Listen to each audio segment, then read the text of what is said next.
All right. Good morning, everyone. Hello from St. Louis, Missouri. Happy to be with all of you today. My name is Stephanie Andersen.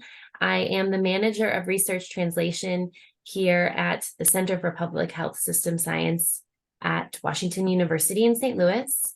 And as part of my role, I manage the Translational Science Benefits Project, or the TSBM, which is what I'll be talking with you about today, and just sharing a little bit about how our model that we created can help researchers talk about and plan for maximizing the broader impacts of their work. And particularly, we're going to focus today, as I know you all have been this morning and will be the rest of the day, on policy impact. So I am excited to be here, and I'll just jump right in if that sounds good. Perfect. Thank you. No problem. Okay, so I'm going to start just talking a little bit about, what we know about how research gets to policy and to practice. And we know, we spend a lot of time and money researching what works to improve public health. And what we've discovered, especially researchers who focus on the dissemination of scientific findings, have realized that it takes a really long time for research evidence to have an impact on the real world. And a lot of research may never make it all the way to practice or to policy change. And this is sometimes called the research to practice gap, or even a chasm that's difficult to cross. And some reasons for this attrition and this long timeline are good. There are lots of important steps here: peer review, making sure that studies are methodologically rigorous and only those that meet those standards make it to publication, and so forth. But this gap is really driven by more than just scientific rigor. It's also due in part to mismatched information sources. For instance, researchers prefer to disseminate their findings in academic journals, but that's not where policymakers are looking for new research information. They're looking at a variety of different sources, including the internet, government sources, advocacy and industry groups, professional organizations for policymakers, and then also importantly here is people that they trust. And they're really taking a very local approach to where they find information sometimes. And it's also driven by mismatch content. So the kinds of information and the way that researchers are sharing information doesn't match with how policymakers want to receive it. So they're sharing it in full-length articles and using very technical jargon, terminology that is relevant for the field, but not understandable for practice. And practitioners and policymakers, they are looking for brief, concise products like summaries and fact sheets, policy briefs. They often lack the expertise to understand those like highly technical clinical terms. So that mismatch can be a real challenge in trying to get research out to have an impact on the broader world. And so what we've been focused on at TSBM is, instead of making the link between things that scientists and academic institutions care about, like publications and grants, we aim to help researchers connect their work to things that are important to the rest of the world, things like saving lives and improving health and saving money. And an important question that we're just now starting to answer is, how does research lead to things that actually improve the world around us? And so when we began to think about this question of how do we define and measure impact for the world around us, we discovered that there were literally hundreds of ways that people were demonstrating impact, and there really wasn't a single framework to tie it all together. And that's really where the TSBM, or the Translational Science Benefits Model, comes into play. We aim to kind of offer a new approach for demonstrating impact of science in the broader community that's focused on relevant outcomes for the public, policymakers, and also funders or organizational leadership. And so we know that when resources come into academic institutions, there's a lot of scientific activity that happens. And then raw data gets translated for a primarily scientific audience. This is where we do things like make conference presentations, write publications. But what we often see is that this is where that sort of active dissemination stops, and that what needs to happen is that science needs to be translated then a second time for external partners, people like community members and policymakers. And the second translational activity is really key to get clinical science to actually benefit our communities and healthcare systems. And that's this second gray bar that you see here on this conceptual model before we get to reach the translational science benefits. And so in our model, we've identified 4 broad domains where we might see these benefits: the adoption and implementation of new tools and procedures in clinical settings, the enhancement of community and population well-being, economic, commercial, or financial improvements, and the adoption of policies, legislation, or governmental standards. And across these 4 domains, we have identified a set of 30 tangible benefits that demonstrate research impact. This is things like developing a new healthcare guideline, improving healthcare delivery, or of course, adopting a new policy or piece of legislation. And when I say policy here, I'm talking both about big P policies and little p policies. So both policies that are like formalized into law and other sorts of policies that may be implemented at an institution, like at a health system, for example. And so I just want to share some examples of how the TSBM has been used to connect research and projects to policy impact from some of our research projects that we've worked with over the years. So this is an example from a research team in California who worked on a project to help safely reopen schools during the pandemic. And using the TSBM, they were able to include in the impacts of their research that they served as an expert witness for the state of California in a lawsuit that upheld the California mask mandate. So that's obviously very impactful work, but is not normally an output or outcome that would be tracked or talked about in an academic research paper. So here you can really see how the TSBM has provided a language and a framework for communicating about how research is meaningful for the broader community. The TSBM also is helpful to talk about how research can be meaningful at all phases and can help conceptualize potential policy impact. Particularly, this is important for the policy domain. This is an area where those impacts may be much farther down the road than you can easily determine and difficult to determine, right? At the beginning of your project, it's hard to say, like, in 1 year, we will pass a policy. So for most research projects. So here is a way that researchers can talk about the potential policy implications of their work, even if they haven't seen that come fully to fruition yet, but they have made some progress towards that.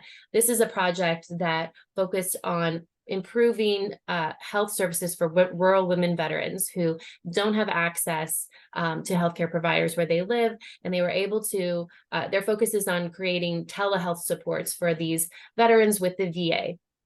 When they worked with our team at the TSBM, they had yet to begin implementation. So this entire impact case study is potential. They were able to really use the TSBM to think through what impacts do we want to have, what impacts do we think are reasonable for us to achieve, even all the way through policy change. And you can see here, this is a policy change where they are expecting to change some of the VA's policies and how they roll out evidence-based programs. And the TSBM model also allows us to tie research to distal, sometimes even unanticipated outcomes. And that is something we often see frequently in the policy domain, especially. So sometimes research that wasn't intended for policy will lead to policy change. And it's important to be able to connect those lines of impact. And here's an example from a project that was focused on addiction stigma and reducing addiction stigma through developing messaging and strategies to disseminate to like healthcare providers to help them understand how to communicate with patients about addiction and reduce stigma. And they actually ended up serving as a member of Biden's campaign transition team on their behavioral health committee. They drafted an executive order that detailed actions that the federal government could take to reduce addiction stigma. So those actions at the time were still like in the potential phase, right? They were providing them suggestions that they could then implement once they were in office. But it's a really exciting impact that they certainly didn't anticipate when they set out to do this work. So I want to just focus on a couple of ways that the TSBM can be useful to policy-minded researchers. The first is that it can help you plan to increase policy impact. So we have a set of tools that I'm going to share a little bit more about next, but they can be used to help you kind of identify the potential policy implications early on so that you can tailor your research activities to help maximize that policy impact. And they can help you also see what impacts could be sort of intermediate steps on the way to policy change. So we have a variety of planning tools available. It can also help you to monitor and evaluate the policy impact of your research portfolio over time, looking at, where are my strengths, where are gaps, where can I, increase impacts or strive to achieve some additional impacts that may be relevant in the policy space. It can also be used to communicate research impact, of course, to policy and practice audiences and really help you to tell that impact story of your work in a way that is more relevant to those non-academic audiences. And so as I just mentioned, we have a toolkit of tools to help researchers do this. So after we developed the TSBM, we asked ourselves and other researchers that were interested in the model, what would you need to use this in your own work? The model is very clear and I think lays things out pretty straightforward, but then how do you actually do this, right? What does this look like in practice? And a few things became really clear very quickly. One is that researchers don't have the training around impact or really understand what impact is and how to maximize impact. They also need more tools to do so. This is not typically something that's a part of early researcher training programs. We also found that getting to impact is easiest when it happens early in the research process. So planning tools are especially important, and researchers are really busy, so the tools must be as streamlined as possible. And so we developed the Translating for Impact toolkit to complement the TSBM and help researchers integrate impact throughout the research process by planning for, tracking, and demonstrating the impact of their work. The full toolkit, has 9 tools in it, which are designed to be modular. So you don't have to use all the tools or go in a certain order. It's really about finding the tools that are most beneficial to the work that you're doing or the gaps that you see, what could help you the most. And we don't anticipate that folks will need all 9. And it can be used by researchers at any career stage in the process to describe the impact of a single project or their body of work. So it's really appropriate for different size groups or levels. We've had research centers and institutions use it to look across their whole initiatives, as well as single projects use it for planning. The toolkit is available now on our website as a fully online free resource. So you can log in, you can save your work as you go. You can invite others to collaborate with you on the same projects, which is a really nice feature of it if you have a team or staff that you want to have help complete these tools. So I'm going to highlight just a few of the tools that could be helpful in planning for, tracking, and demonstrating policy impact for researchers today. The first is our roadmap to impact. So this is a tool that we think is so important as a foundational tool for everyone that's interested in using the TSPM. So this is where we would really recommend starting for all projects. And it can help you to kind of lay out the big picture of how to integrate impact throughout your research and then begin to identify some of those translational benefits. It can also create a guiding impact document then that you can like return back to as your project changes, which it inevitably will. And it also links on the roadmap to all of our other tools. So if you're like not sure which tool is the right one for you, this is a great place to start. And then you can look at, I had difficulty filling in this box. I think I need more help in this area to kind of understand and conceptualize, who is going to be on my team or how am I going to disseminate? And there are tools for each of those things, and they're identified on the roadmap. So it's a great place to start and kind of branch out into the rest of the toolkit as needed. Another tool I just wanted to highlight today, because it's a pretty simple tool, but a pretty effective one, is our benefits 2x2. And a question that we get all the time when we talk to groups about impact is, how many impacts should I have? And how do I know which ones I might achieve? And how do I pick between these 30 benefits? And the benefits 2x2 is a great place to help you do that. It can help you narrow down the benefits that are relevant to you by kind of having you complete this plot. You can see here, thinking about the benefits that you have the highest confidence in achieving, and then the time frame that you think you might achieve them in, and then you can kind of focus on the ones that are most proximal and also most likely to come to fruition, and begin developing a plan to then track progress on those other benefits that may be a little bit farther down the road. So just a little plug for another one of our quick planning tools that we think has been pretty helpful for other teams.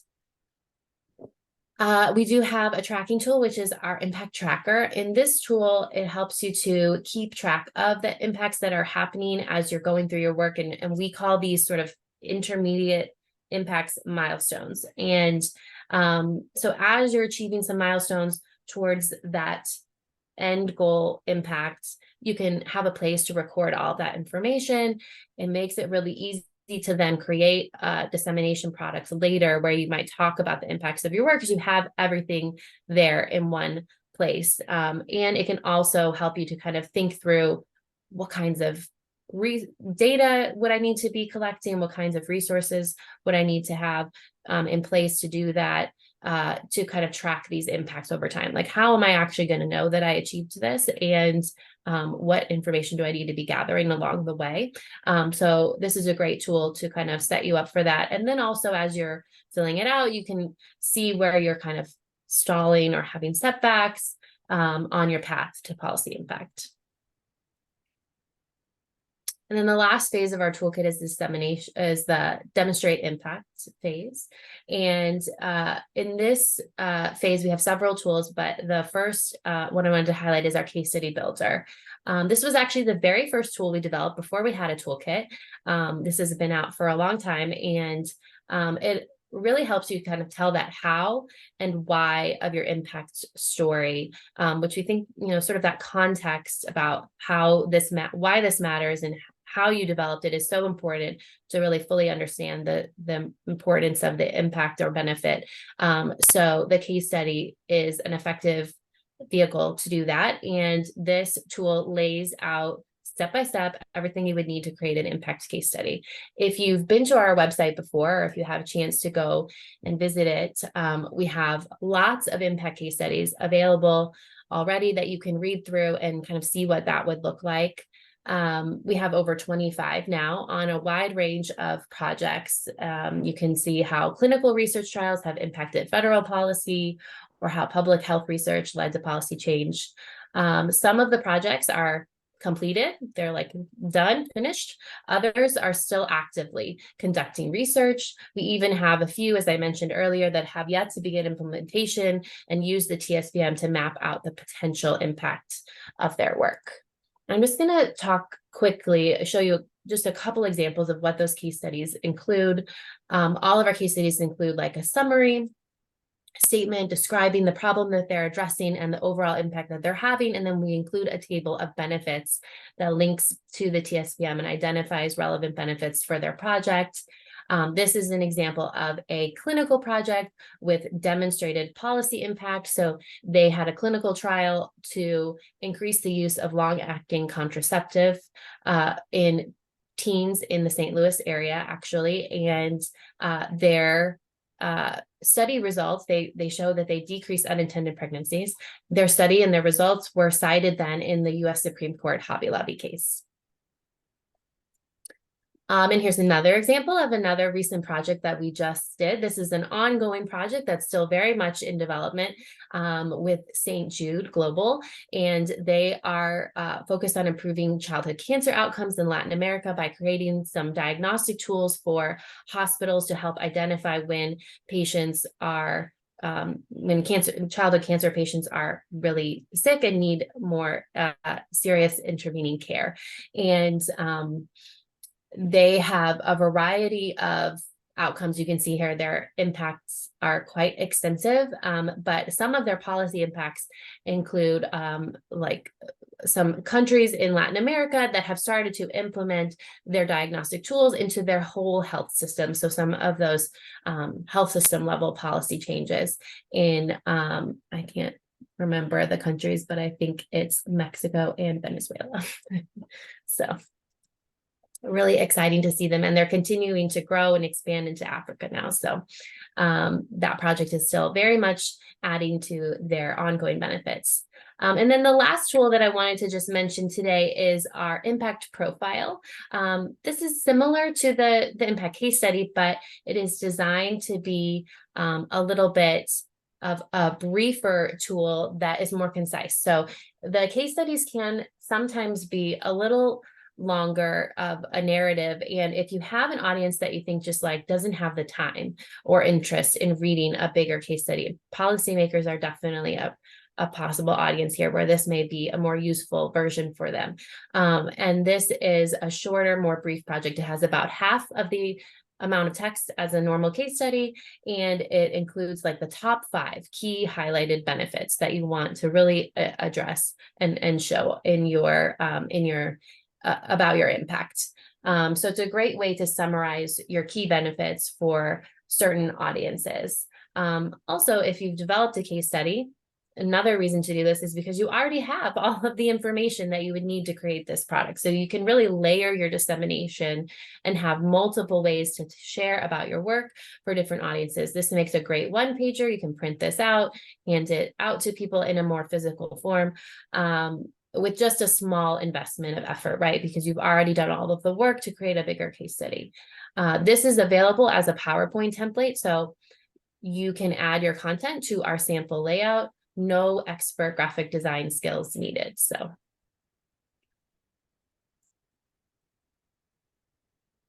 And that is all I have to share today.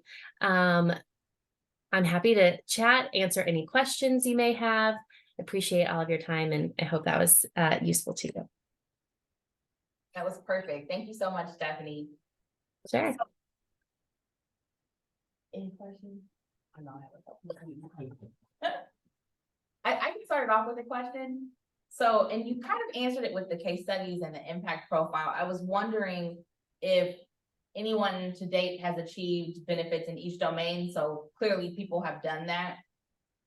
Do you find that, like, were they using this tool, or did you find them kind of in the middle, or how has that process worked so far for the case studies?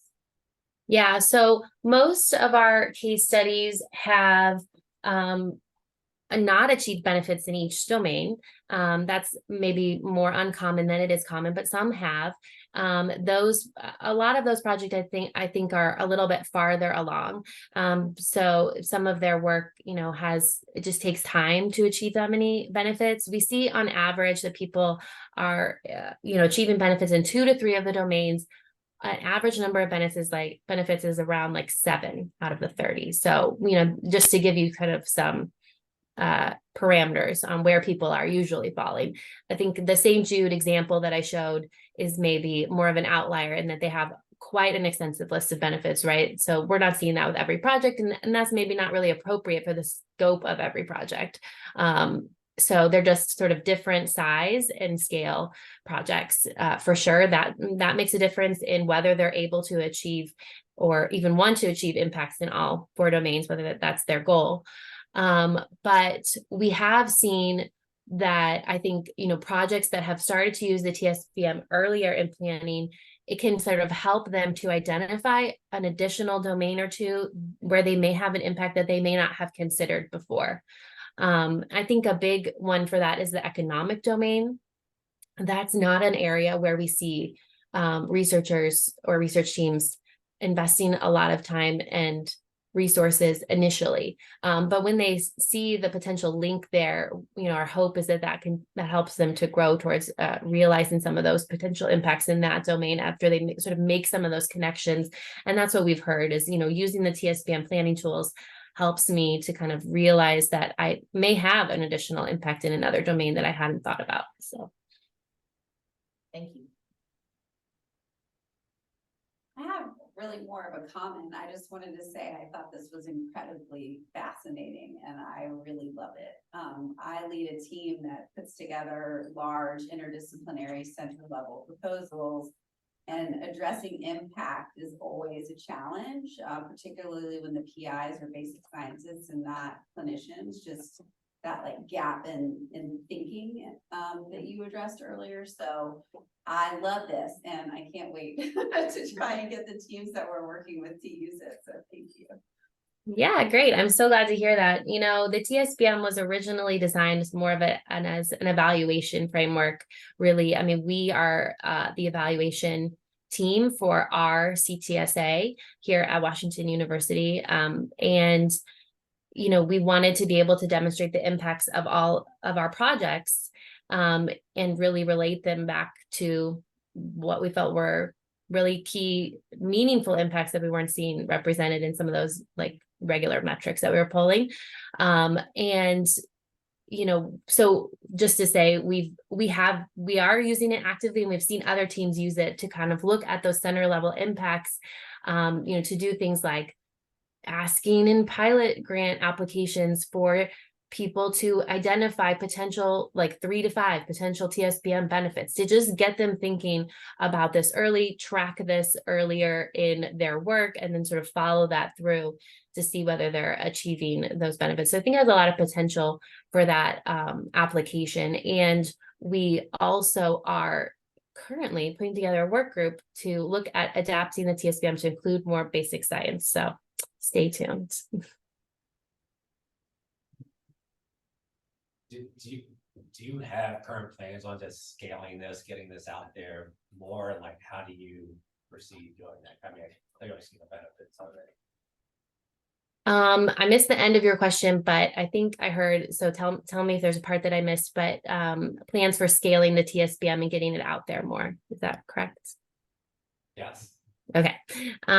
Yeah, so we do have plans to continue to grow the TSPM and use it in different applications. I mean, we have just been, I think, really blown away by the interest in the model that we kind of created for our own use, and then have really seen others be excited about and continue to develop it. So within the CTSA consortium, there are, I think like 50 CTSAs across the country, clinical and translational science awardees. Many of those universities are using the TSPM. We have a work group with those interested groups of over 30 universities that participate in that get together to talk about the TSPM. We've seen some early adopters of the TSPM particularly at Oregon and Duke. They have been great partners in kind of growing the use of TSPM and highlighting it and applying it to their own programs. So that's probably where we see the most growth, is with other universities adapting the model into their own work. We're also seeing funders become more interested in impact and including that in some of their application materials at the federal funding agencies like NIDDK, for example, and others. And it's great to see them kind of be starting to think about impact. So I think this is like a long-term process of kind of shifting the research community. It's really a culture shift to think about impact, right? And it's going to take time, but there is a lot of momentum, I think, interest in the model, which we're really excited to see. I will say that, you know, globally, we're probably not at the forefront on this. In Europe, and in Australia, they've been doing this for a long time. And they are quite a way ahead of us, and they really actually also use impact to make funding decisions. So you have to show these sorts of impacts, and then they have like 20% of your funding allocations and things like that are based on your sort of impact scores. So it's a really interesting model, and I'll be excited to see this continue to grow in the US, but we're certainly not the first. We hope to keep it growing here, though. You can count on us. Great.